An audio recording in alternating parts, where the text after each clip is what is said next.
Okay, welcome everybody. My name is Nasser Abrahme. I am the faculty fellow here at the Kevorkian Center.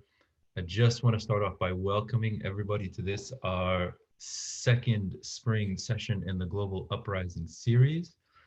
Global Uprising is a series that really revolves around one central question, and that is, how do we rethink collective action from our present, right? How do we come to terms with the present as a time of generalized insurgency, right? Or how do we kind of come to terms with the sheer frequency or quantity of uprising today that seems to define our era, if you will? And part of the impetus, I should say, for this was a move to sort of think the anti-racist uprisings that were happening here last summer and to connect them really not only to the 10-year anniversary of the Arab revolts that was this year, but also to the sort of wider constellation or the wider wave of uprising that was happening in 2019, 2020, both in the Middle East, but also more globally in places like Chile with a massive uprising across 2019 and 2020. Um, for today's event, which is titled Insurrection and Reaction Uprisings Against the Left, we are taking a step back, if you were, to think about what it means to parse uprising from the right, right? What is it when the right or the ultra right or the far right begin to take on the modality of uprising themselves? Now, we tend to think of uprising as the stuff we do, right? And by we, I mean the left. But how do we politically and conceptually respond when the right becomes insurrectionary? Is that even the right word to begin to think about the right mobilizing on the streets? I don't think, when we cooked this up last year, I don't think we knew quite how topical it would be in a kind of North American sense. But there you have it. If anything, I guess that proves that it's the global North that's catching up with the rest of the world and not vice versa. So we've asked our panelists to really think about this, to sort of think about whether uprising should be thought of simply as a political form, just a way of doing something, or whether it needs to necessarily have some sort of content and we should sort of delimit it as something that the left does.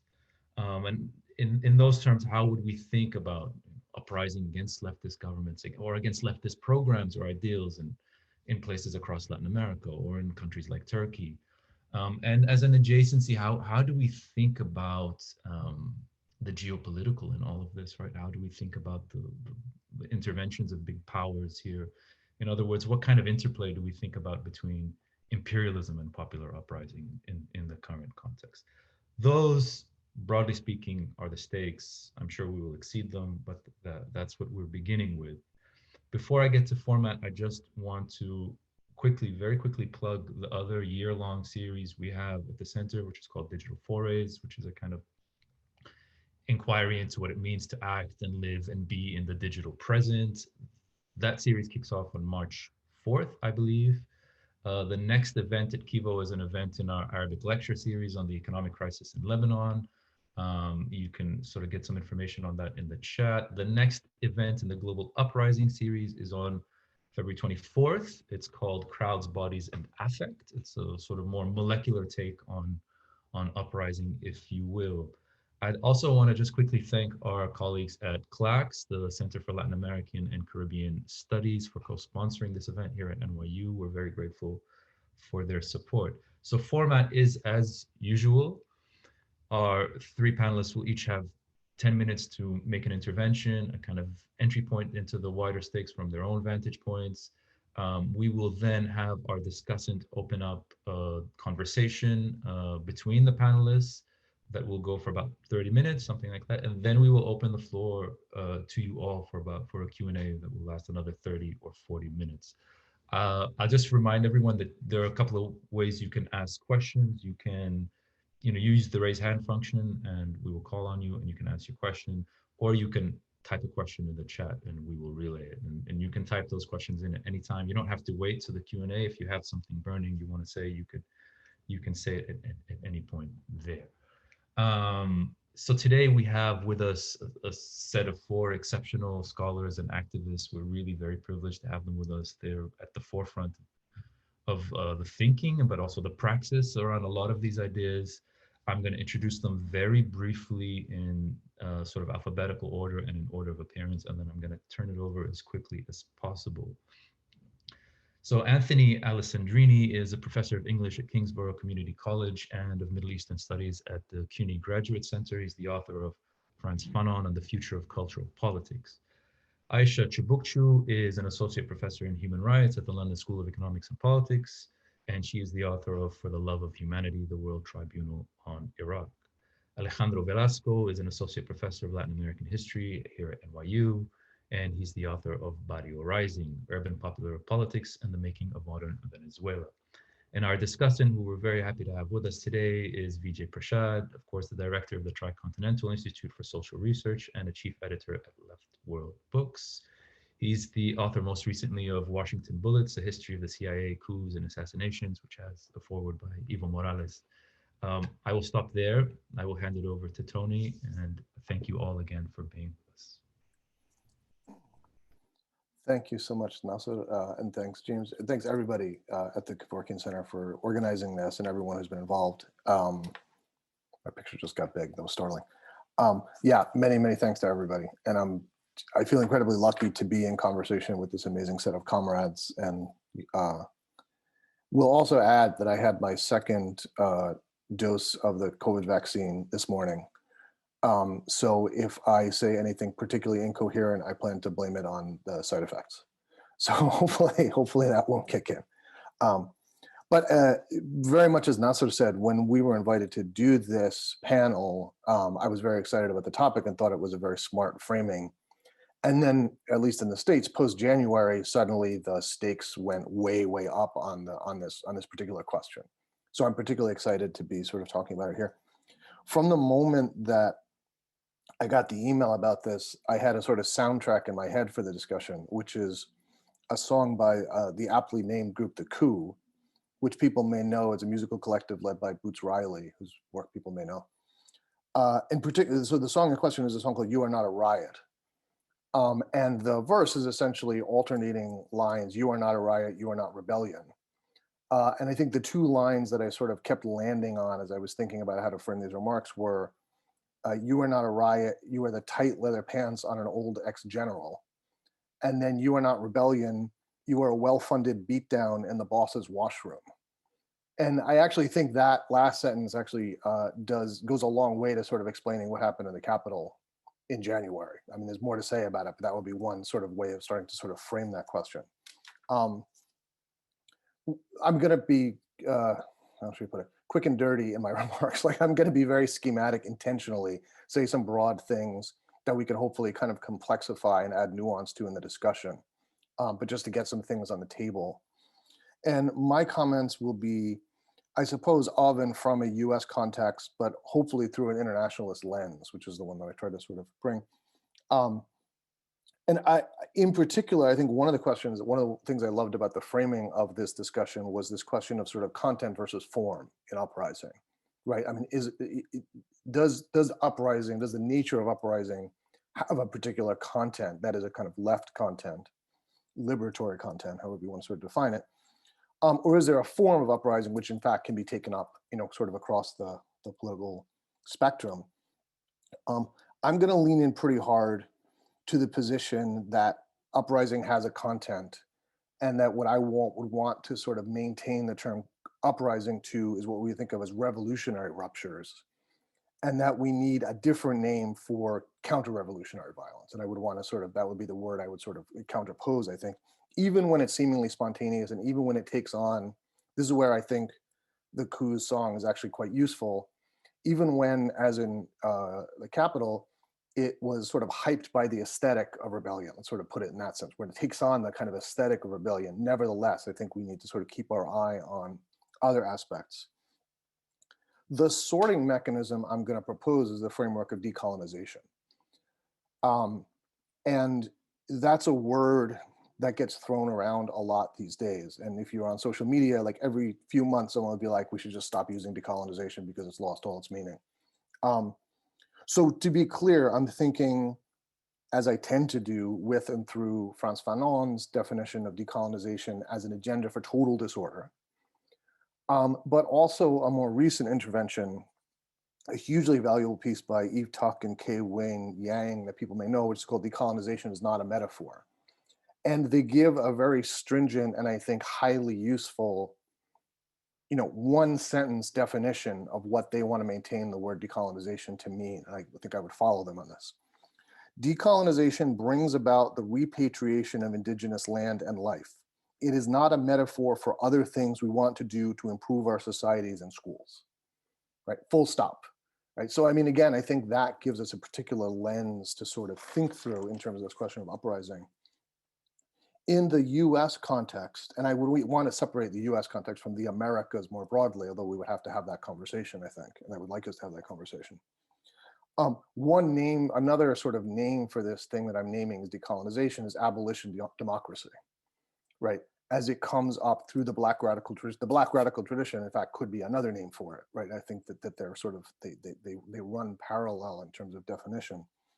But up through the work of Du Bois and more recently Angela Davis, through the work of Cedric Robinson, if we look through the lens of this tradition, we can see more clearly, I think, when it comes to this question. At least I'm going to sort of stay for a moment with the sort of the local context, but I think it may lend, I'm going to sort of try to move outward from it in a second. Much has been written about the Capitol uprising in terms of sort of class and the class identity. And I want to come back to that. There has been some terrific, very kind of fine-grained analysis about sort of who exactly was there, who exactly was involved. But I want to sort of, I'm going to say something I think very simple and maybe simplistic, but when you have protesters who are protesting against, well, they would call it Antifa, because I think one of the battles that the left has lost is this sort of renaming of anti-fascism with this word like Antifa, with this sort of vaguely foreign sounding, sort of scary word for what is in fact fundamentally a movement against fascism. But if you are anti-fascist, if you are sort of organizing and mobilizing in the name of anti-fascism, you are a fascist. I think we need to sort of not mince words around this. And I think even more strongly, one of the things that struck me in terms of the political discourse, not just around the Capitol uprising, but more generally since the summer, and Nasser sort of mentioned that as one of the framings, the way that Black Lives Matter has been rearticulated as BLM. And then BLM can be a thing that you can sort of have feelings about, negative feelings about. And among other things, that's the attempt to avoid saying the phrase Black Lives Matter. And in fact, the whole notion of the uprising around Black Lives Matter is that the uttering of that phrase is scandalous, precisely because it gives voice and vision to the reality of what the Black radical tradition would call a sort of American fascism towards the Black community. Right, that there has been this experience of living under a fascist regime. This is the analysis that you would find in Angela Davis and George Jackson, and sort of going back beyond that. So, anti-BLM, that's white supremacy, like Pierce, again, full stop, right? So, I mean, I think naming those movements in terms of that kind of a definition, not that there's some kind of nuanced position around violence. I mean, if you want to think in terms of fascism, which I think is one of the terms that probably we want on the table today, you need to sort of think about like don't sort of, like the cancellation is there. The cancellation sort of speaks for itself. But just as important, I think, is this class question. And one of my hopes is that we've seen the end of the dream, what I sort of think of as like the dream of white populism among left commentators in the US, like this dream that somehow Trumpism is really just a kind of fever dream that could be dispelled through, economic appeals, that it's about a kind of working class, sort of misguided working class. And I think this is the moment to think in terms, again, of someone like Du Bois on Black Reconstruction, right? The moment of, right, the great chapter on the general strike, where he sort of talks about this kind of inadvertent coalition between poor whites and as he would say, sort of poor Blacks who were also enslaved Blacks. In a certain kind of way, that's what ends the Civil War. But what fails to happen among the white working class is a kind of class consciousness, a class realization. And rather, there's an engagement and a move towards white elites. I think that, in fact, is the better analysis of Trumpism, right? And that, in fact, leads us to ask, like, what would what we might call a kind of third Reconstruction look like, right? So I think where I want to end, and I will end because there's more to say. This, as I said, I was going to go big, and I will I'll try to fill in the details a little bit later. Um, let's reserve the name Uprising, is my proposal, for that which interrupts the existing violence that defines whatever the kind of status quo is. And again, going back to Fanon, when you enter the beginning of The Wretched of the Earth, in a sense, Fanon is saying not that there needs to be a violent struggle, but rather that everything in the colonized context is defined by violence, like violence is. And then the only question is, what is the struggle against that violence? Like, what form will that take, right? So when we think about violent uprisings from the right, or let's sort of use that word, I think the main question is it a violence intended to maintain the current state of violence? Or is it a form of uprising, is a form of rupture that aims to open up a new possibility? And here I'm thinking of Angela Davis's great phrase, constellation of alternatives, right? The possibility of opening a space. That, I think, is what abolitionism is, right?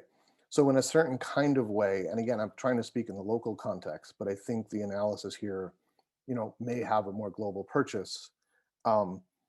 What I would name uprising, in this particular political moment, would be reserved for that which is in line with what I would also call abolition.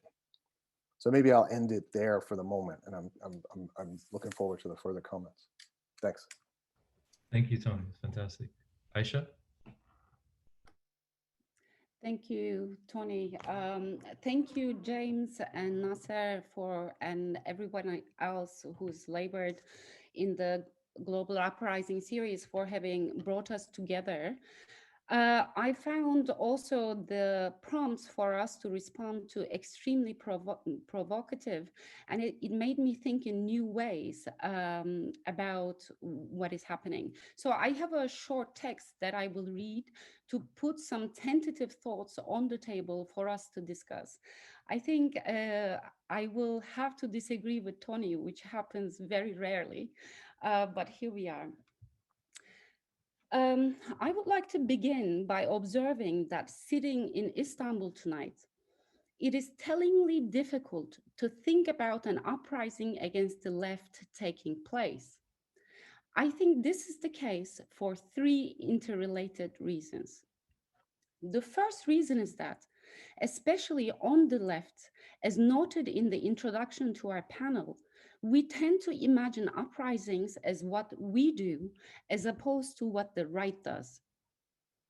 Second, and more abstractly, an uprising appears to imply not being in power, but rebelling against it in a bottom-up grassroots fashion.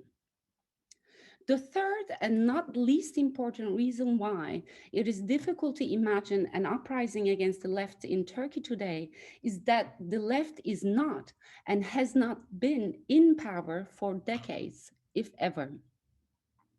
Nevertheless, I would like to think out loud on this panel about the possibility that governmental power itself can be seen, exercised, and experienced as an uprising or revolt against the left itself.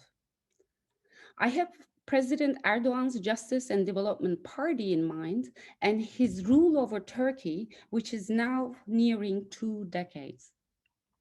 I would like to ask one simple question. Can't Erdogan's government, which is predicated on popular support, as much as the legal and lethal repression of any and all left-wing forces, be seen as a revolt, as an expression and augmentation of an uprising against the left, against feminists, against labor unions, against the HDP, People's Democratic Party, which campaigns for minority rights, including of Kurds, and for human rights more broadly, against all the democratic forces that staged an unprecedented, grassroots, widespread, and creative resistance against the Turkish government in 2013 during the Gezi Park protests, and who continue to do so today at and beyond Boğaziçi University, while being targeted as LGBT perverts and terrorists by the Minister of the Interior Soylu and President Erdogan himself. In cases such as Turkey, I would like to ask, what would prevent us from thinking about governmental power itself as both the official expression and the calculated augmentation of an uprising against the left? In the context of the United States, in the aftermath of the insurrection in the Capitol on January 6th, it has become somehow easier to picture what may be meant by an uprising against the left, when mobs of white supremacists attempt to take over and even to assassinate while there a few congresswomen such as Alexandria Ocasio-Cortez. Stated positively then, the image of an uprising against the left projects a right-wing revolt against the left and its values, institutions, and aspirations, whether they're in power or not, I would like to submit. This last point I think is critical, for it is possible for the left to exercise power and hegemony, especially in the cultural and intellectual domains, without being in power, which renders a right-wing uprising against the left imaginable, even when the latter is not in government. If this is the case, then not only the content, to use the twin categories employed by our panel organizers today, but also the form of an uprising is worth careful rethinking on our part. Now, to address more directly the other question which panelists were asked to reflect on, does an uprising necessarily contain a content, the way we think of revolution as the stuff of social transformation, always a turn to the left? My tentative answer, which I'm looking forward to discussing with all the panelists as well as the audience today, is a no. Neither the form nor the content of an uprising can be presumed to be left-wing. But all of the questions posed for us to address today, as well as the reflections I have offered, raise more difficult problems, at least to my mind. What do we mean when we say the left and the right in the 21st century? Is there a context-free substance to them across time and space? After all, beyond the domain of political economy, where it is much easier to tell right from left, what is generally considered left-wing in one context, say secularism in Turkey, may appear right-wing elsewhere, say in France, when it targets and criminalizes the Muslim minority. I could also mention the example of human rights to take us to the question of imperialism, also raised by the organizers of our panel today. It has become impossible not to recognize how the discourse of human rights can legitimate its imperialist practices. Yet many left-wing social movements across the world embrace this language of political action willingly and sometimes very creatively. Examples could be multiplied, but I will leave it at that. Finally, instead of a conclusion, I would like to salute the students and faculty of Boğaziçi University here in Istanbul, as well as those who've been acting in solidarity with them across Turkey and internationally in New York, Paris, Berlin, Boston, Brussels, and elsewhere. Their resistance against the top-down appointment of a new rector by President Erdogan himself has inspired many beyond the walls of the university and has shown us once again what a determined, creative, and principled resistance to authoritarianism may look like. Thank you. Thank you, Aisha. That was wonderful. I'm going to turn it over to Alejandro.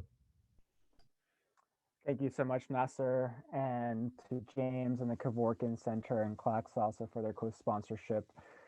Antonia and Asha, for your comments. I already see that there's lots of places of both convergence as well as maybe some disagreement that's productive and the richest of the kind.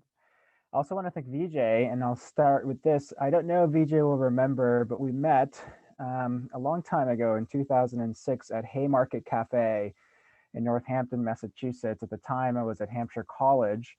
I was finishing up my PhD, and my work at the time was on Venezuela.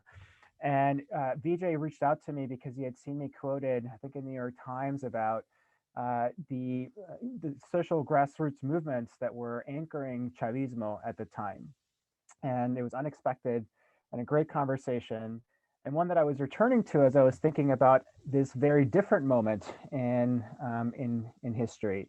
Of course, back then in 2006, the left in Latin America was ascendant. We had the so-called pink tide, where one country after another throughout the region was electing a variety of understandings of left, but nevertheless left-wing leaders that were prioritizing social and economic rights over the neoliberal agenda that had been, of course, very much at the forefront of policymaking since the 1980s throughout the region. And it was a moment of tremendous possibility, as well as, in retrospect, we can also to have found out of missed opportunity. But the fact is that, of course, today that landscape is far different, where at some point we had thought about perhaps a right turn throughout the region with the election of people like Mauricio Macri in Argentina, replacing Cristina Kirchner, with the rise of Bolsonaro in Brazil, with the return of the conservative candidates and presidents in places like Peru and Chile. The fact is that the picture now is much muddier. You have in some places like Bolivia, and perhaps even in Ecuador, although I'll talk about that in a moment, you have a kind of version of a return to left-wing governance. You have the return in Argentina of a version of Kirchnerismo as well, with the election of Alberto Fernandez. You have Bolsonaro, who has, in some ways, been shown by virtue of his association with Trump, but also his own, coming to power, a kind of weakening of what the right was. And then elsewhere in the continent, stretching from Mexico down to Chile, a much richer variety of movements that don't neatly fall within a left or right spectrum. All of which is to say that this moment in Latin America, contrasted with what seemed like a much more uniform account back in 2006, really certainly forces me, and in part I'm grateful for the invitation to think through with all of you in this panel, forces me to think precisely to Asha's last point, what actually do we understand by left and right, even before we get into the question of what do we understand by uprising.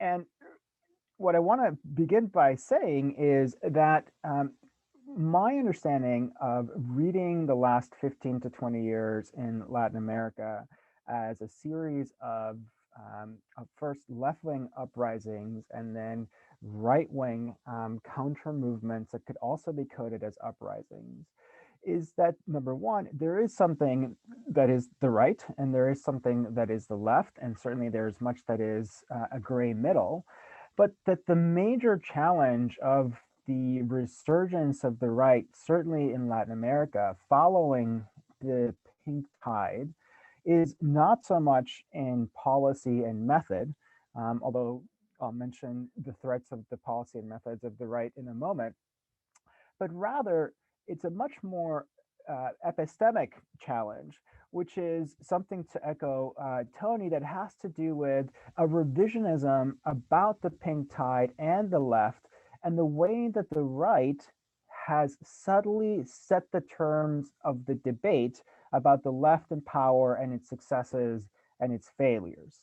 And this I have seen in a variety of ways that I want to lay out here as what seems to me to be the biggest challenge that the right poses for the left in Latin America at this time. Um, and I want to lay them out in three ways. The first one is that by shifting the terrain of debate about the left in power during the pink tide, and by locating it in a place that that is far more friendly to the right in the region, what that has achieved is a strengthening of what in fact was, by all accounts and in evidence, a very weak right wing in the region, even after and during the decline of left wing governments throughout the 2010s.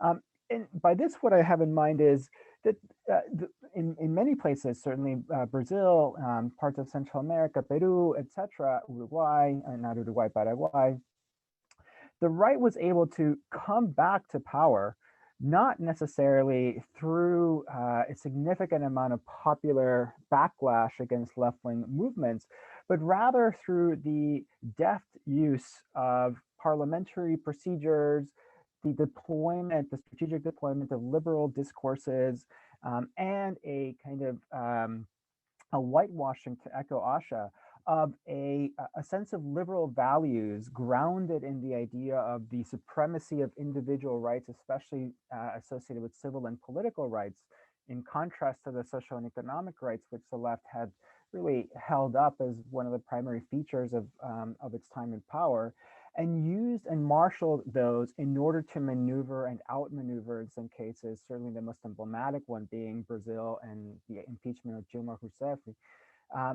to outmaneuver the left and to return to power through ways that that might seem very different from what we had previously understood and assumed the right to be. Which of course suggests that one of the ways that the right was able to do this is by resting on on the hubris of the left in power and imagining, and a failure to imagine, a re-articulation of the right using the very discourses and procedures that had allowed the left to come to power electorally, constitutionally, et cetera, et cetera. And so it really, by locating the debate as to whether or not the left failed in power, to the policies of the governments in power, what it's also hiding is that some of the return of the right to power during that time was actually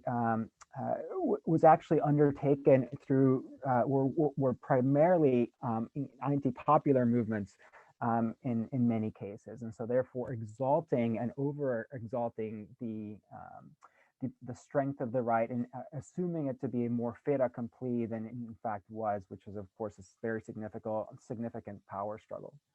The second thing that it did is it hid the accomplishments of the left in power by switching the debate again to the failures of the left and how that, rather than these other procedures and other kinds of runarounds, what was giving rise to return of the right to these positions of power, what it was also doing was hiding the accomplishments of the left while in power.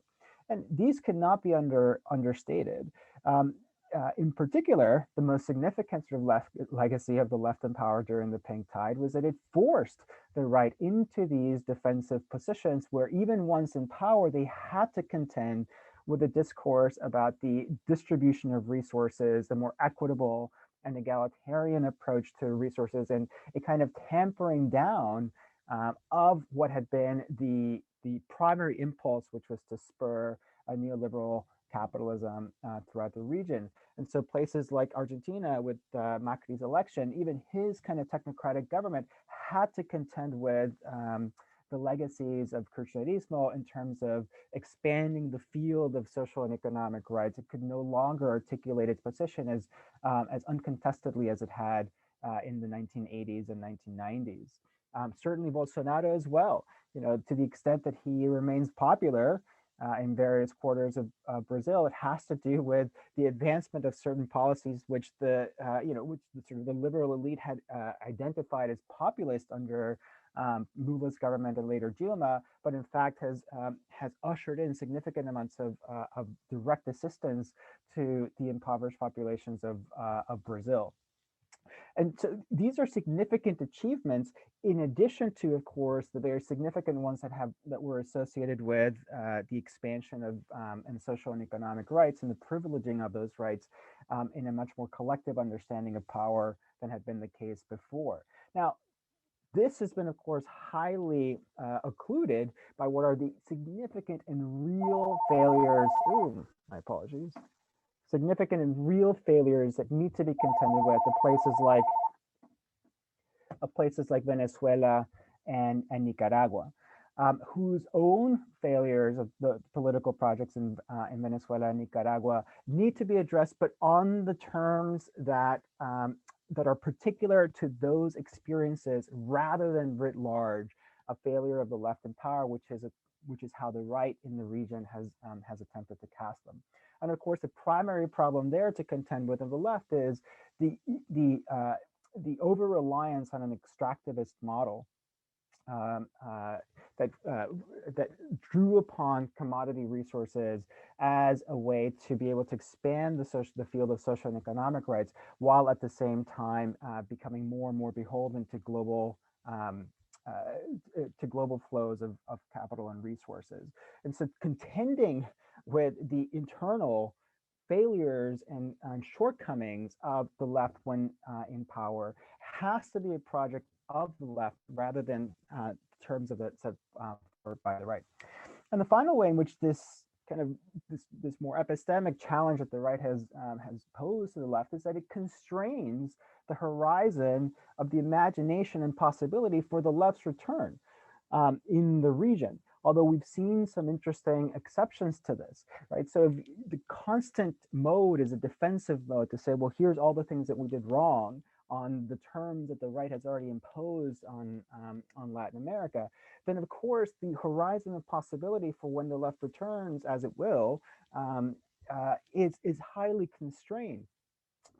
But what we see and what we're beginning to see throughout the region is experimentation, new forms of experimentation that are responding to much more internally driven processes of self-criticism that lay bare new opportunities and horizons, in particular in places like Bolivia, with Luis Arce's election in the wake of a coup that ousted Evo Morales, but articulating a position that takes account some of the failures and weaknesses and shortcomings of the Masista governments under Morales. In places like Chile, of course, a tremendous upsurge of youth energy around the rearticulation and rewriting of the Constitution, and the ushering out of the Pinochet era Constitution. And just this weekend in Ecuador, not necessarily with the return of a Correísta to the current with Andrés Araúz at the head of the polls, but also with the really upsurgent, to put it one way, candidacy of Yacu Perez, indigenous candidate, who, even though is not neatly associated with the left, is highlighting the extent to which one of the major self-criticisms of the left in power has to be the place of the environment and the failure to contend with extractivism and neo-extractivism in ways that are forcing the left to reimagine the horizons of possibility when it does return to power. So I want to end with that, which is that, again, the challenge, I think, for that the right poses to, at least seen from the case of Latin America, is certainly having to do with policy, certainly having to do with forms of oppression, but really having to do with the way that it has placed the left in a defensive position to that has constrained its ability to imagine new horizons of possibility when it returns to power. Thank you. Thank you, Alejandro. That's fantastic. And there's, I mean, a huge amount to get into between the three there. I'm going to turn it over to Vijay, who's going to do just that. Yeah, great to be with you. It's a funny day to be with you because today, as I was telling my colleagues, the Enforcement Directorate in India raided the offices of NewsClick, and I put in the chat a statement about this because these are my colleagues and people I work with very closely who are continuing to be detained by the Indian authorities. And, you know, there's a price to be paid for standing up to reality. Let's face it, fellas. I mean, this is not a game, okay? You know, uh, people get arrested. You know who you're tackling when they come after you. And, you know, then left and right gets clarified. You see, clarification of concepts happens in practice. It doesn't happen in theory. Uh, you can have a conceptual disagreement at the theoretical level, but you test it out in practice and then things get clarified. And well, this is a clarification. Very stimulating thoughts. I have a bundle of questions. I want to start with a question. I'm putting another thing in the chat. This is not normal for me, by the way, but I just want to share this with you. Um, you know, the examples go here and there, and they cross geographical boundaries. United States, Bolivia, this, that, and the other. But there's a lack of precision here if we just jump across geographical boundaries, because these are not just national boundaries.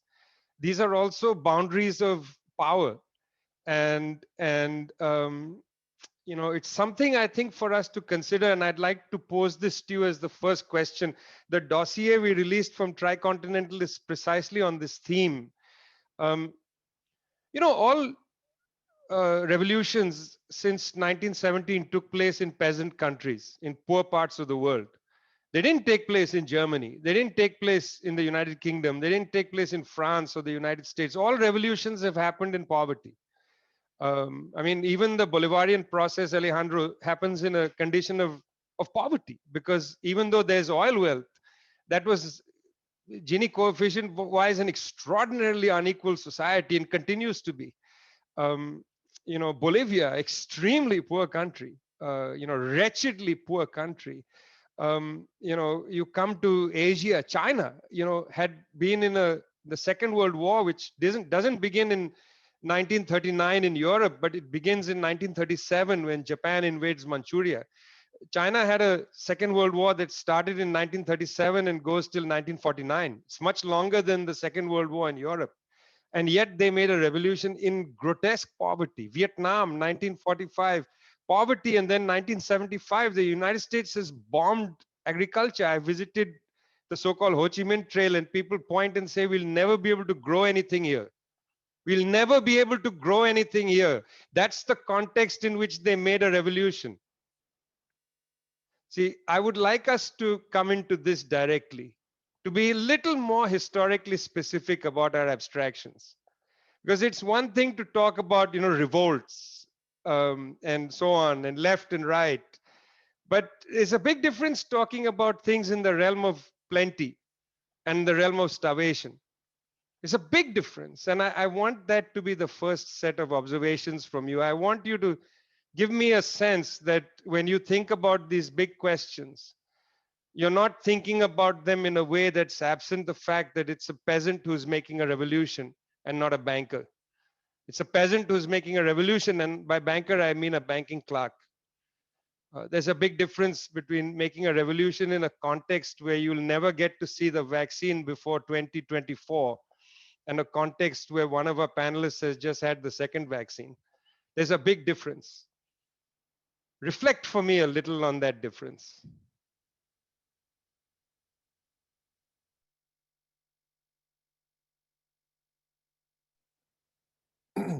Well, maybe as the vaccinated panelist, I will take this up. No, I want to say first, first of all, thank you for that challenge, which is always with your work and analysis is a challenge that we need to take on board. In many ways, you reflected something I was thinking after having heard Aicha and Alejandro's, wonderful presentations, which was like, what's the necessarily right internationalist framework that we could bring that could sort of bridge these conversations, right? Because in a sense, we were all answering the same question and we were answering it very differently depending on where, and maybe the way I would sort of rephrase, I mean, Vijay's sort of characterization is sort of like, it was more in terms of, a sort of local framing depending on where we were standing at, right? I think in some ways, what I was trying to put out, and let me back up and say one thing, which was that um, I was intentionally sort of forwarding a position. The amount of time I've spent thinking about this question is the amount of time since I was invited to this panel, right? And it's a massive question. So in a sense, I was doing the experiment of like putting out a position that I'm not entirely sure I hold, but that I wanted to sort of argue through to the end, right? This notion that we need to maintain we need to maintain uprising as a thing of the left. Um, I talked with a friend who works closely on sort of social movements about this, and part of her response when I was asking her like, what should I say, was in terms of like, does the left, at least in the U.S. context, or sort of say the New York context even more specifically, like, does the left hold the streets right now? No. Like in terms of like who's in the streets, right? And so I mean, in that sense, we do need to rethink it, right, in a very kind of like concrete way, concrete in the sense of like who's going to be fighting who in the streets, as compared to a more normal formation in the US where there's kind of, the George Bush administration is sort of doing what it is, and then people are sort of, so there's sort of like this sort of the streets belong to the left because they will have no actual purchase on what actually happens in Washington. So I mean, that's a different context. So I do want to acknowledge that. Um, I think the way Vijay, I would maybe take up your challenge is, also to think that, to sort of think, well, how do we think that? I mean, that like your challenge is a sense like, Fanon's challenge, like the wretch, sort of to think from the place of the wretched of the earth, to sort of think revolution right from that, from the most disempowered. And there's a part of me that wants to say, like, you could find that in Brooklyn, right? I mean, like you could find precisely the division you're describing, including vaccination, like who's going to be, I mean, I'm sure parts of Brownsville where no one's going to get a vaccine before 2024, and where people are literally starving to death, and where people, right? I mean, um, and in some ways, I think one of the new elements of the rebellions of this summer was that some of that, intensity, right? Some of that intensity of, sort of communities that had essentially been left to die, and who had been left to die for a very long time, but where in a certain way, COVID, brought a different kind of intensity to it, right? So, I'm not answering your question, but I'm sort of, I guess maybe one of the things I'm saying is that maybe the question would be, like, I loved the intensity of your question and the way that it sort of pushed us to really be like, okay, how do we sort of think this in the most concrete, real life way? So I guess my question would be like, could we also sort of take that back to each of the contexts that we're talking about, right? Rather than necessarily finding like the one, sort of too easily, because there's a kind of internationalism approach we could take, which would be like just a too easy thing, where we just kind of find a like easy way to fit it together. How do we sort of take that insight back into each of the circumstances we're talking about? Let me leave it there for now. Yeah. Thank you. Thank you, Vijay, for that question, and for Tony for the response. Well, from where I am sitting, Vijay, when you say, I was really moved when you say the right and the left is clarified when they come after you. And it made me think, who are they coming after in Turkey? They're coming after the HDP, People's Democratic Party, anybody who expresses solidarity with the Kurds. They're coming after union activists. They're coming after anybody who expresses any kind of contrary opinion to Erdogan's all-embracing will. So I think, of course, poverty, if that's what we want to call it, it's not dependent on one's class position who they are coming after. I'm right by Boğaziçi University. All kinds of students from very many different backgrounds are, for example, at the moment campaigning against the appointment of a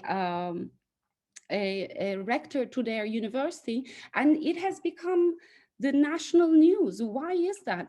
Because partly, I think such situations where the attack is happening on people regardless of their class position, even regardless of the nuances of their political positioning, what kind of left-wing activists they are, I think offers us opportunities to form solidarities, not only across countries. Somebody is typing in the chat, I have heard nobody expressed solidarity with the farmers' uprising in India, to articulate some basis of solidarity beyond what we imagine to be the classical revolutionary subject, be it the peasantry, working class, you name it. So the perspective you've given, who are they attacking? Well, they're attacking everybody. And for me, that's an opportunity, at least in Turkey, to imagine cross-class, close cross-political device kinds of solidarity that can then be, and perhaps even in the meantime, be articulated with international struggles. And to name names here is the Kurds and the Kurdish liberation movement in Turkey and beyond that is the most serious target of political attacks at the moment. So that's the way I think about the question that you pose. I mean, of course, more could be said, and I empathize with the sentiment from which that is coming, as well as the intellectual and political background of the question. But I think to make it a bit more, I don't, how shall I put it, generative of the solidarities we could imagine, I think the first point you made is extremely important. Let's think about who's being attacked.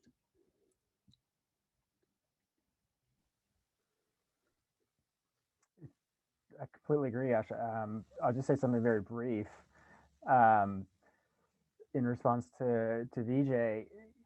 Yeah, I think partly what we're seeing, at least in Latin America, or parts of Latin America, I know that you were just in Venezuela to observe the elections, is that precisely if the center of the question is, well, who is being attacked? Um, uh, it is hard not to, in the case of Venezuela, see the state attacking sectors that it previously held within its purview as allies for reasons that, at least to me, seem not aligned with a larger goal for the advancement of social justice, of equality, et cetera, et cetera, et cetera. That seems also to be true in places where, especially like Bolivia, oh, I'm so sorry.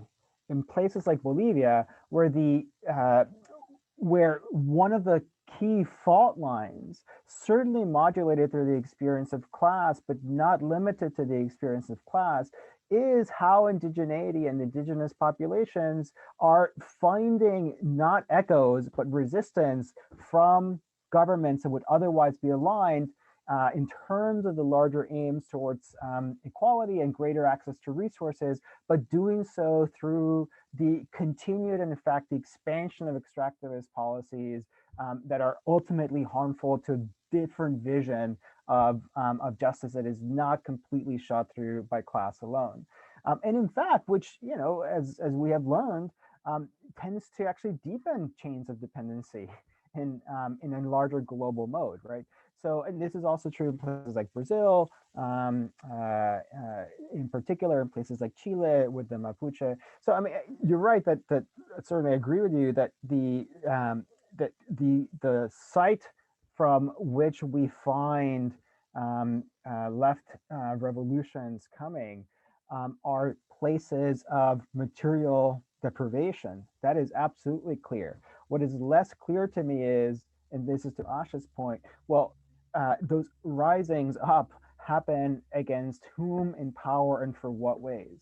If they happen in times and moments when the people who are in power are those who putatively identify as left, and perhaps are not as left as we imagine. And that, I think, poses a real challenge. But with this, I'll close.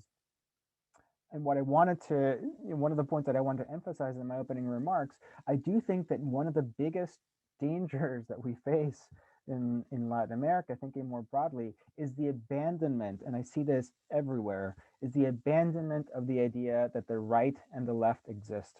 The fact is that they do, and the right especially exists. And insofar as there is an attempt to sort of camouflage that reality by saying, well, it's not really about left and right, it's about authoritarianism. Yes, it is about authoritarianism, but a right-wing revolt against an authoritarian government is not going to bring about social justice.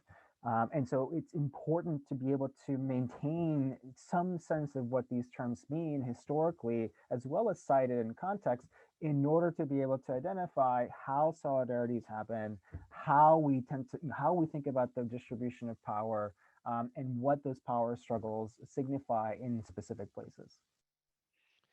Okay, maybe one more round of thoughts.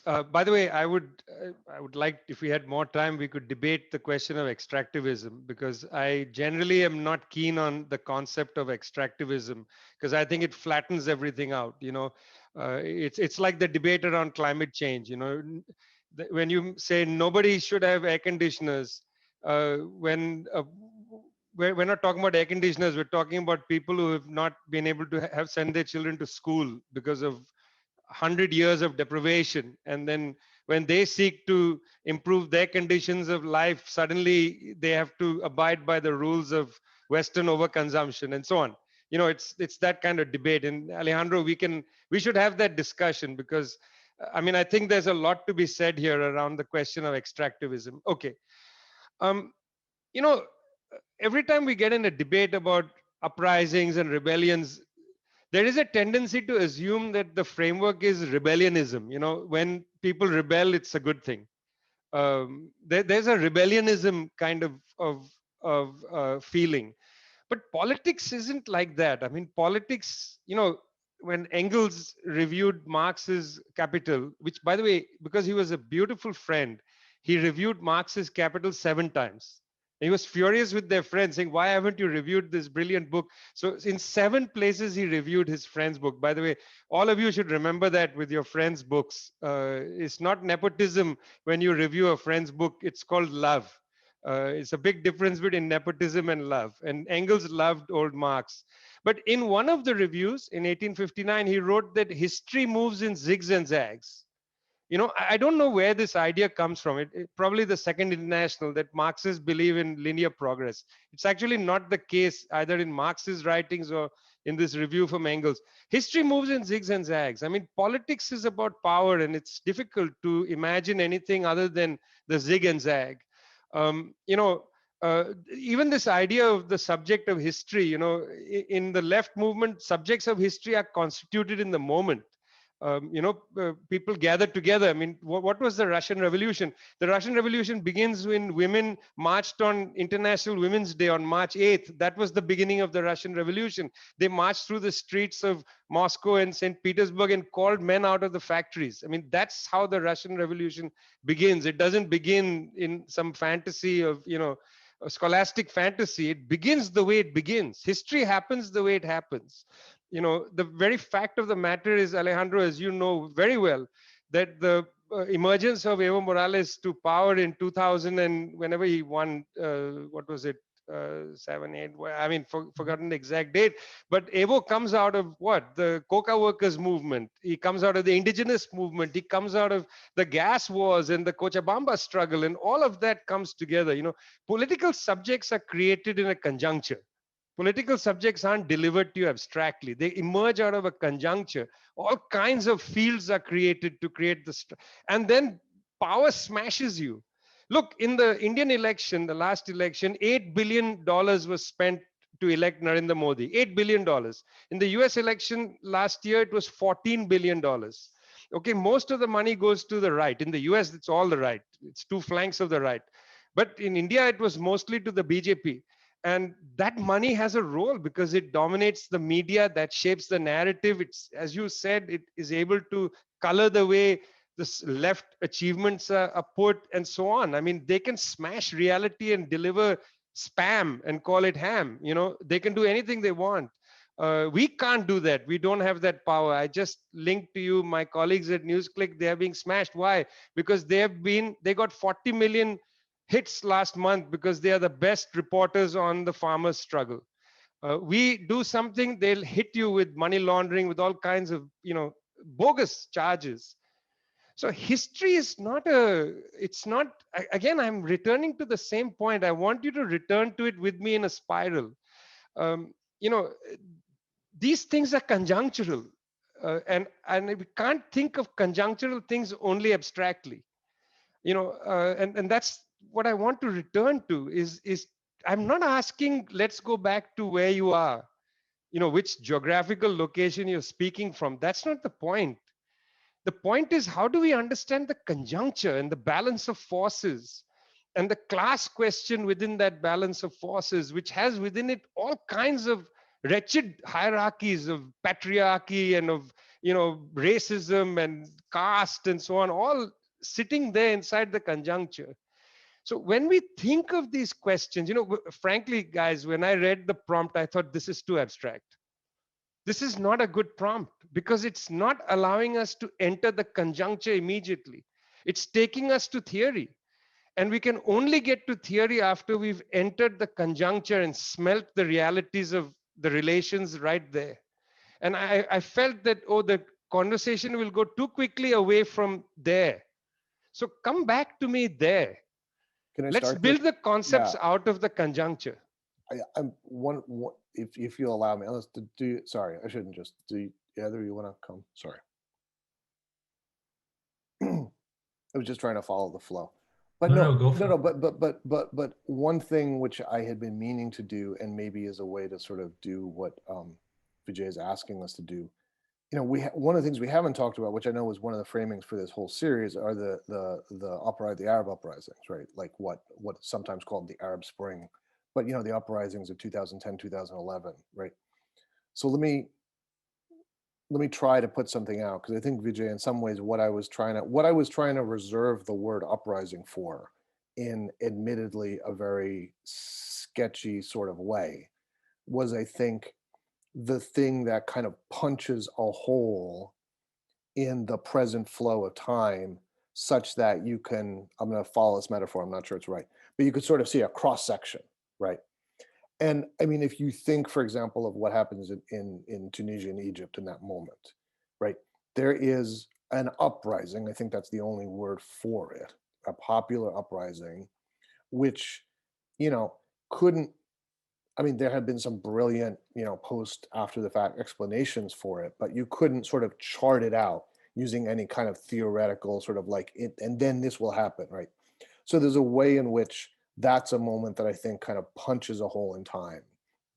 I want to say the uprisings here this past summer have that quality, that there was a way in which you could absolutely have seen them coming. I mean, if the utter pandemic of racialized state violence in the US was going to be responded to in some way, but sort of having them happen at that way in that moment, etc.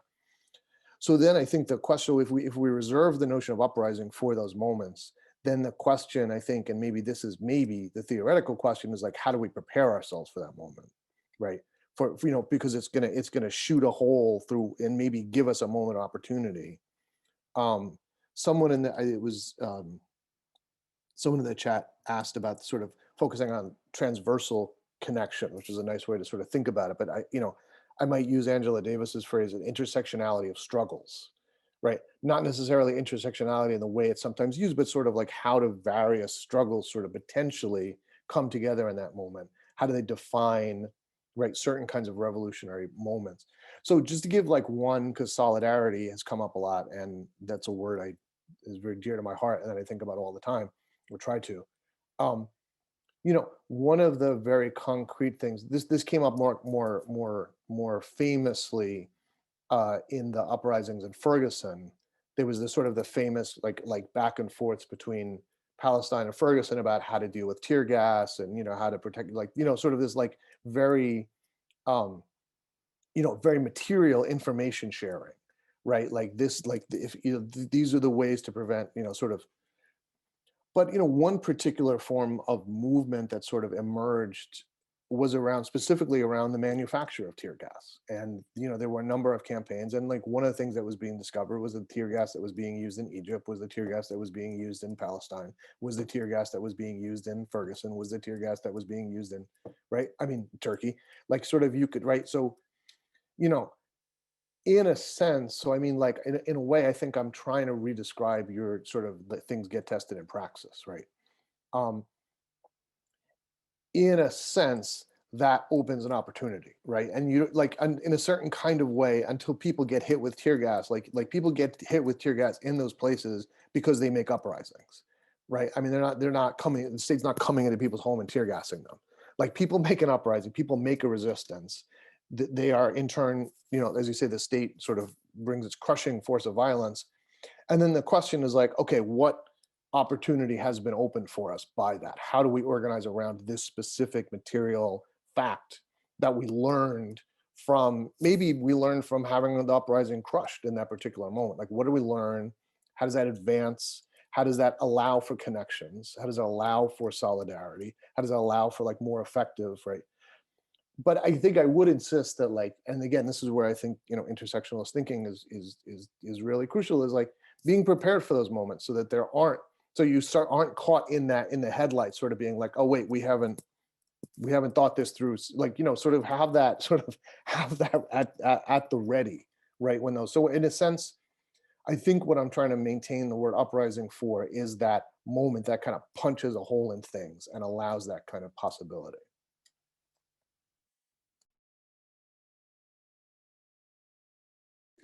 Did Alejandro want to go next? No, please go ahead, Asha. The thought that occurred to me in Vija's invitation for us to get grounded, really. I mean, we could use this chance here and now, wherever we are, and I think we come from across the world, to evaluate this conjuncture and to ask the question of what is to be done from where we are right now.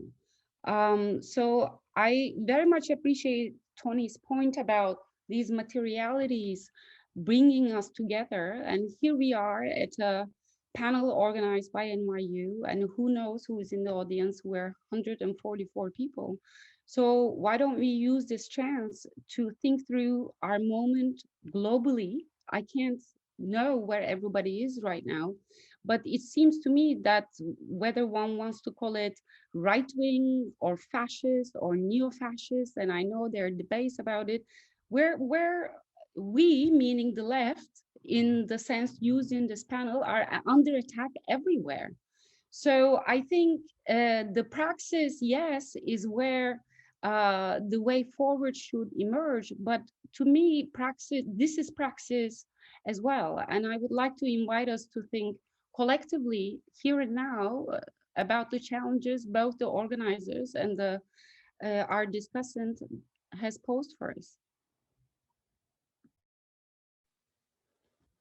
I'll just say something brief because I'm eager to engage with at Asha's invitation for sure.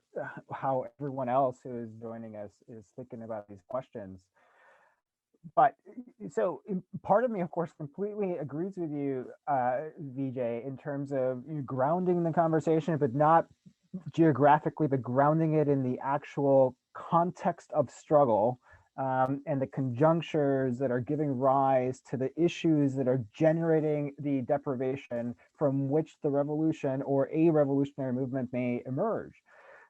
The challenge for me as somebody who studies social movements is, well, that of course is, the question of the field of power and, the nested power relations is always extremely colored by where you are situated in a very particular moment, right? So that somebody sitting in the barrios of Caracas whose immediate experience of deprivation is being attacked by state security forces may, of course, that context, maybe that conjuncture may be very different from Maduro's, which is, well, we're looking at this from a much more, much larger geopolitical perspective, where what's really at stake is control over oil.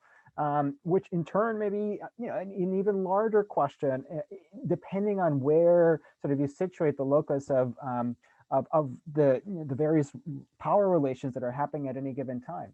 And so I guess I would return to your sort of provocation. I would return to, yes, not only the primacy of conjunctures and the specificity of the political struggle at that particular moment in time, but also the specificity of place that can't be, that can't be subsumed under, a general experience, even if we would want to see it that way, by expanding the lens, outwards. Because then I think what we'll miss is the ways in which these categories actually become quite messy, and then are clarified in those moments when there is sort of the this push to ground to a halt.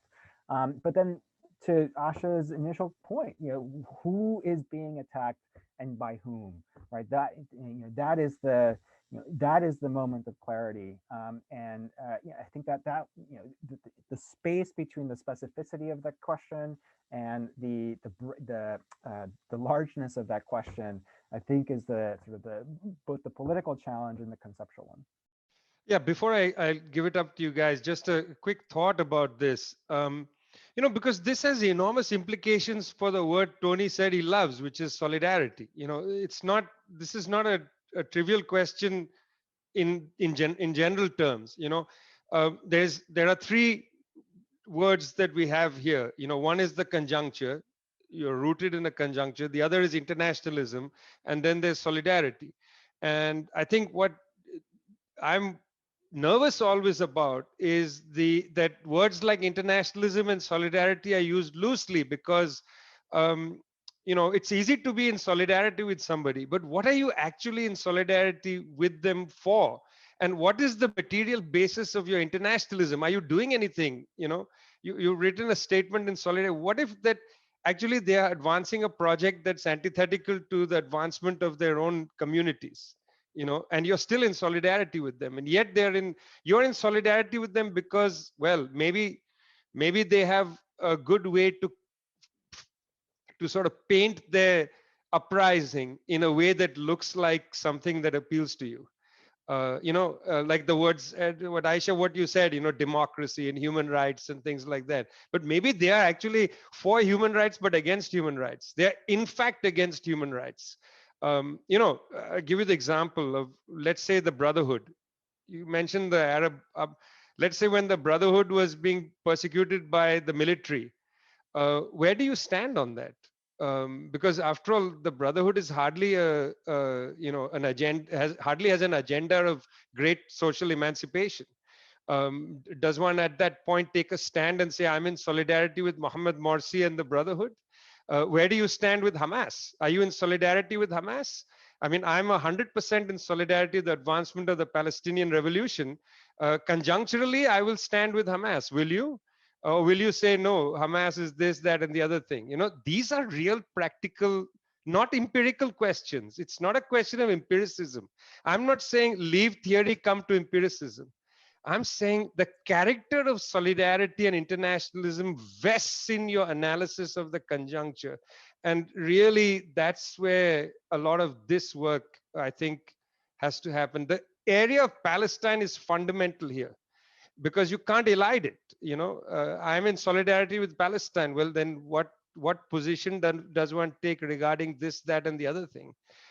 How do you can't just be evasive and say, sorry, I'm in solidarity with the Palestinian people. The Palestinian people don't exist. They are also themselves organized into real structures with real commitments and genuine understanding how they want to advance their causes. They are not a fantasy for you. The Palestinians, the great people that I want to support, like the Tibetans or something, they become abstractions. But Vijay, they're real people. Yeah. I think that's a mischaracterization of solidarity. I mean, I think solidarity in its form, I mean, the way I would want to think solidarity is processual. It carries with it a certain kind of responsibility.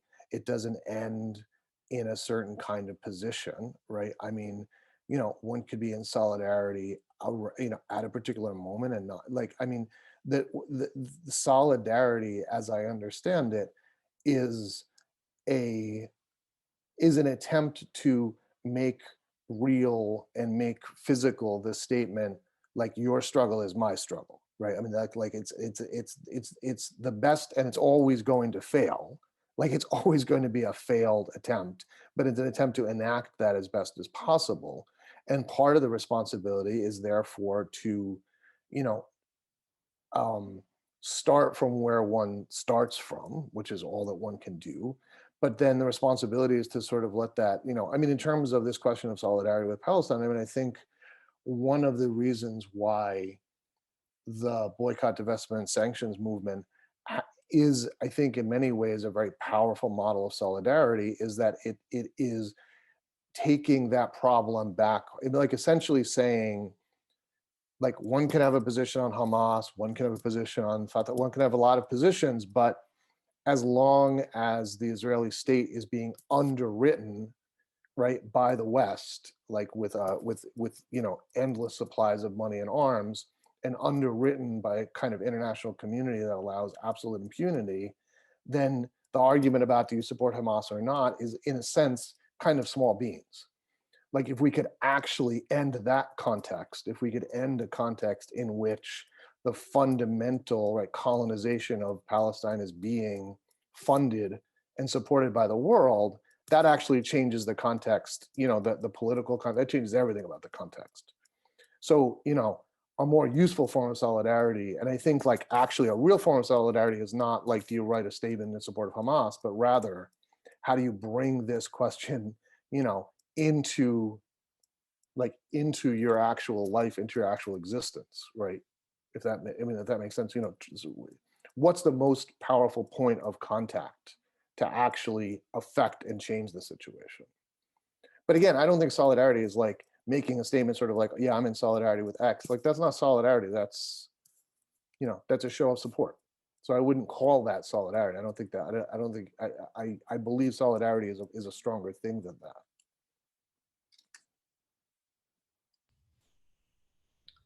Okay, that's. I mean, I don't want to interrupt this flow because it's Oh, please. it's been great and generative. But I do want to just segue a little bit to the audience, because I know there have been a ton of questions in the chat, and I'm maybe just going to pose a few of them, and, you know, you can all just pick and choose if anyone wants to reply. I'll remind people in the audience that they can ask either by using the chat box, or if someone wants to get in and speak, you know, by all means, just use the raise hand function, and we'll get to you. So there are a couple of questions. I mean, I'm trying to bunch them here so that they kind of thematically, they build on a lot of this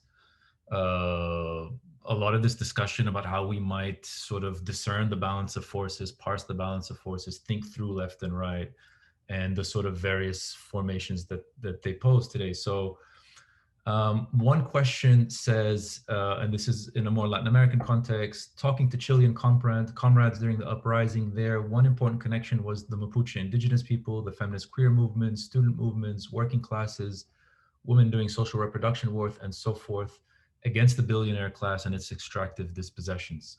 Can we focus on these transversal connections? So this is the question about a kind of transversal, or more than solidarity here, I guess, a transversal formation as a way out of these sort of binary impasses of left and right, say, or class per se. I'll put that out there for a minute. There are a couple of questions that pick on similar themes, but in the Indian context. One question says, can an uprising only be classified as a right or left movement? So that's, you know, going beyond the right-left distinction entirely. Can for example, the current farmer uprising against the right-wing government in India refuses, as this question has it, to identify themselves with the left? One reason is because the communities targeted in violent repression by the government are those who identify with religious identities, Sikhs or Muslims, and not particularly by the left. It no longer seems left against right. A similar question also focuses on India in terms of international left solidarity. I have a question about the absence of any international support or statement or aid that is offered to farmers in India. So this is kind of going back to the question about solidarity and what it kind of looks like in a context like this. millions of whom have been protesting on the outskirts of Delhi, demanding the repeal of privatization laws in India. At least in India, the left is small and shrinking. But is there even any sense of international solidarity on the issue? Um, I think we need another hour for these, so I'm just gonna say, please, if you pick up on any of them, let's maybe do it as swiftly as we can. Maybe one more that I'll pose.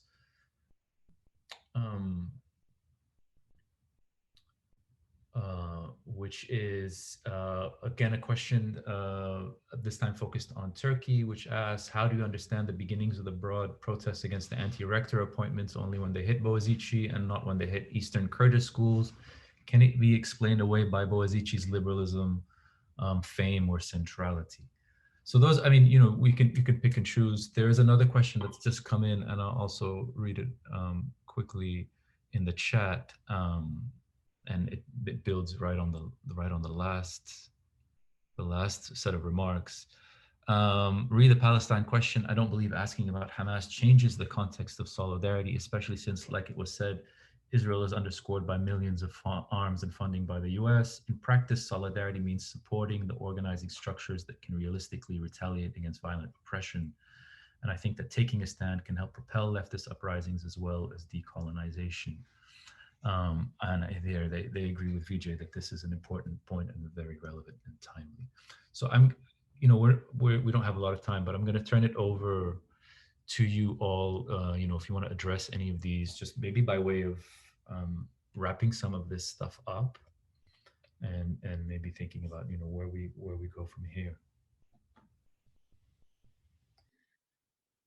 Well, to think out loud now about the Boğaziçi question, if I may, Nasser, yeah. Why is it that? I mean, it's true that Boğaziçi is not the first university. I think it's the 21st, if I'm not mistaken, but I might be wrong, where a rector has been appointed by presidential decree claimed under emergency powers, which were created post the coup attempt. And why, I mean, this is an excellent question. Why is it that the Boğaziçi uprising, I mean, I almost called it uprising, but students are rising up, and not only students, has managed to garner such support. And in the Kurdish regions, when university rectors are changed, or even when the mayors are changed, elected officials are taken away from their positions, and state appointed officials are replacing them. The term kayyum, I think, was used willingly by the university students. In kayyum means an appointee by the state, which is the word they use to describe the rector that's been appointed at Boğaziçi. I think, I mean, this is not my own thinking. I'm referring to here to a forthcoming piece in Jadeliya that we will publish. I think it by Nazan Üstündağ, it is an excellent point that students have chosen to refer to the appointed director at Boğaziçi University as kayyum to make a connection of solidarity with the kayyum appointments in the Kurdish regions that have replaced elected officials. So I think talking about conjuncture theory emerging from practice, absolutely. Creative venues of solidarity are opened up in the act of trying to make these links and trying to problematize Boğaziçi's so-called elite status within the Turkish or the university scene in Turkey. So what I'm trying to say is, yes, there is a discrepancy between the amount of solidarity that the Boğaziçi uprising has received versus the appointment of other rectors in the Kurdish regions. But precisely that is being problematized by Boğaziçi students themselves in very creative ways, I think. And this, we got to look at those practices as those efforts of making links to situate the struggle in Boğaziçi as a struggle for democracy across Turkey. And I'm very much in awe of the students for their effort in trying to make those connections and trying to make this not an issue about some elite university being sort of disappointed by the government, but raising the question of democracy and the future of the left in Turkey, including feminists, LGBTQ activists and others, and even pious activists within the university, trying to raise the question of what kind of society do we want to live in and what kind of society do we not want to live in. So I applaud their efforts for trying to make these links in praxis.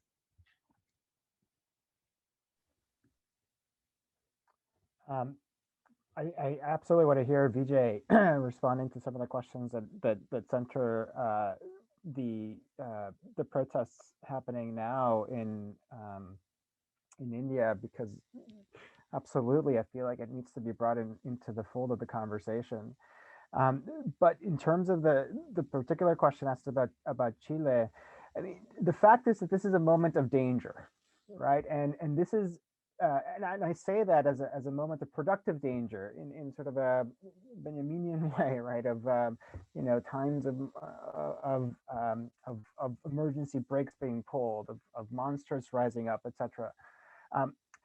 It is precisely the victory against the Pinochet era constitution, which is decades in the making, that spans a cross section of Chile's population, that now presents the challenge in terms of rearticulating a social contract that is enshrined in this constitutional form, and whether or not that social contract already precludes ways of imagining that are embedded in the precise struggles that are, you know, that were mentioned in the question. You know, the Mapuche populations in Chile, largely, not exclusively, but to a large extent, reject the very notion of the nation state, the Chilean nation state, as the primary articulator of rights and responsibilities.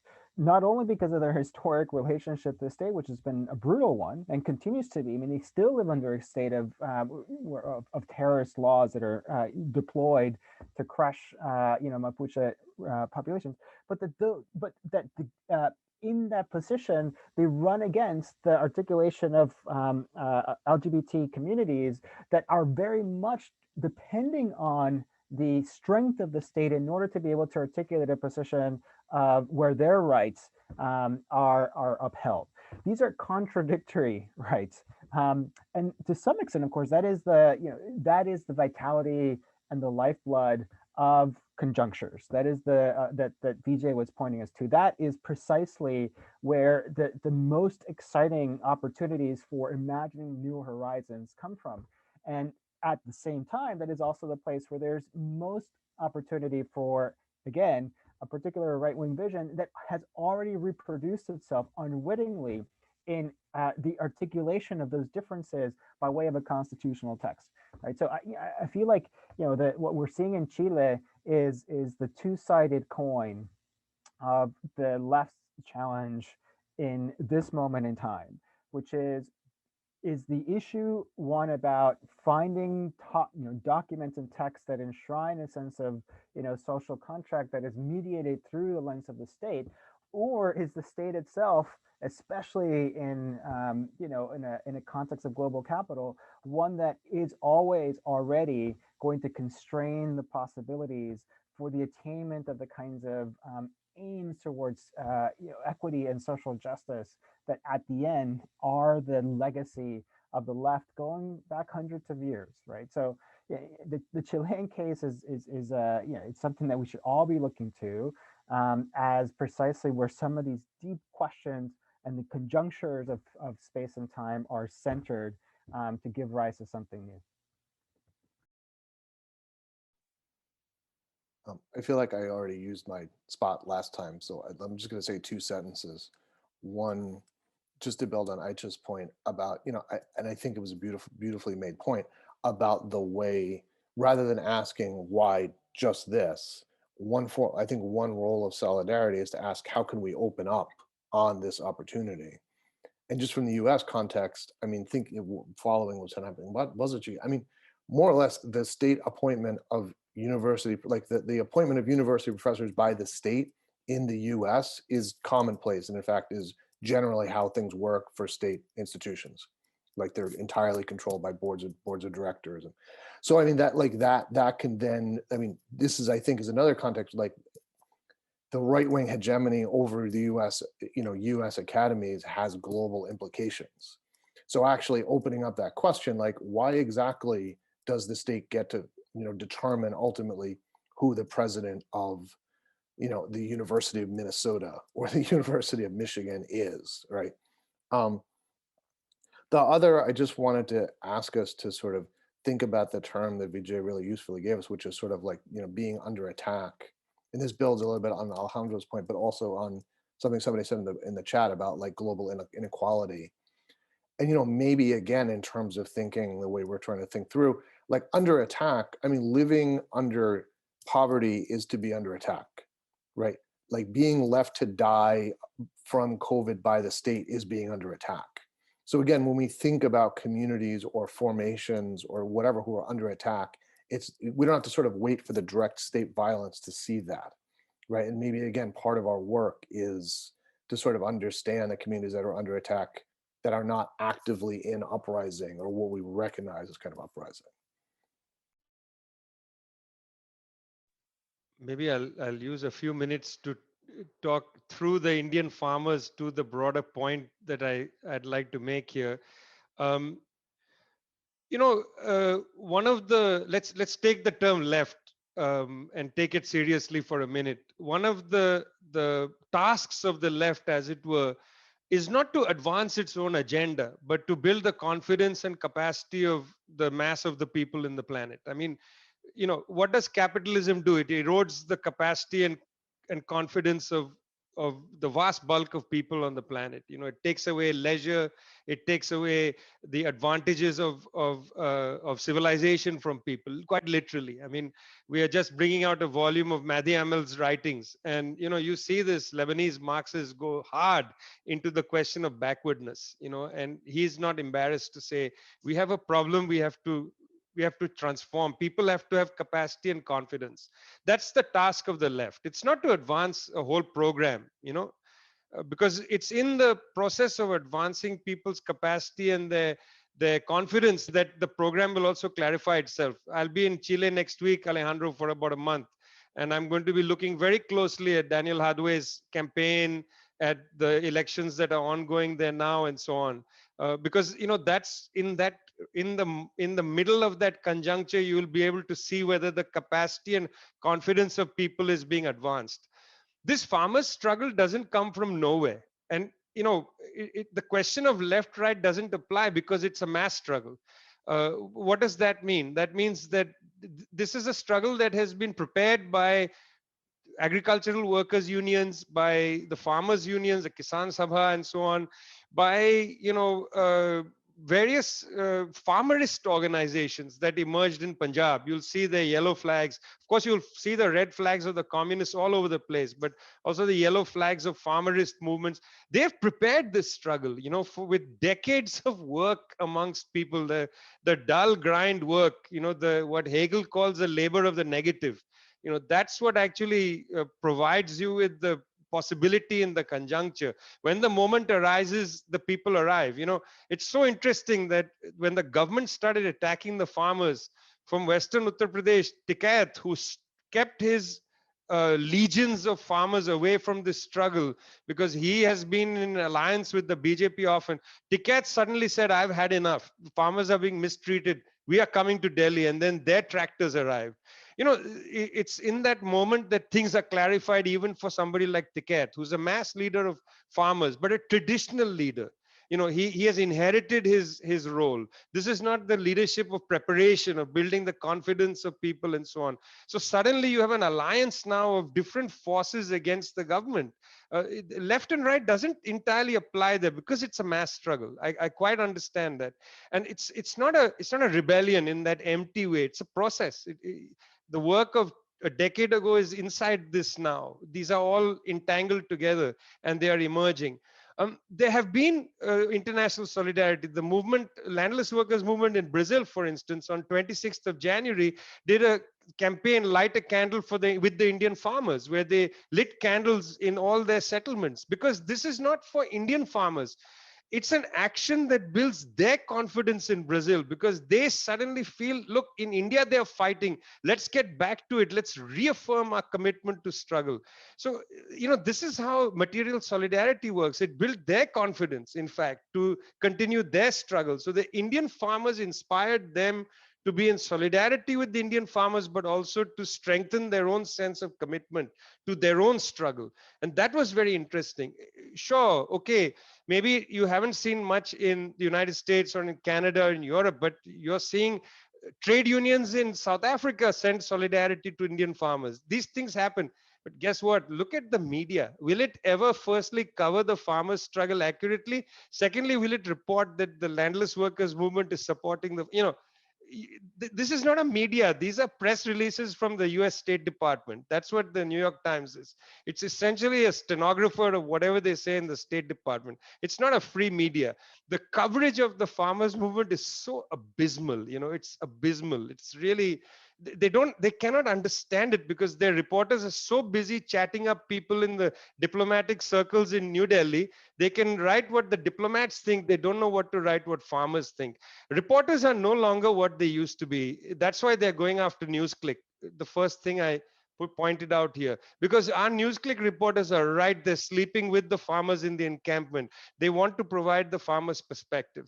So what's the theoretical outcome of this? The theoretical outcome is movements are prepared. You have to prepare movements. They don't just arrive from nowhere. One has to be very careful to watch how movements build the confidence of people and so on. In the middle of the conjuncture, it's a variety of different forces that will come together, and unpredictably. Who could have predicted Tikat would bring people out there? In the middle of the struggle, it's very unpredictable, and you have to be open-minded enough to see that.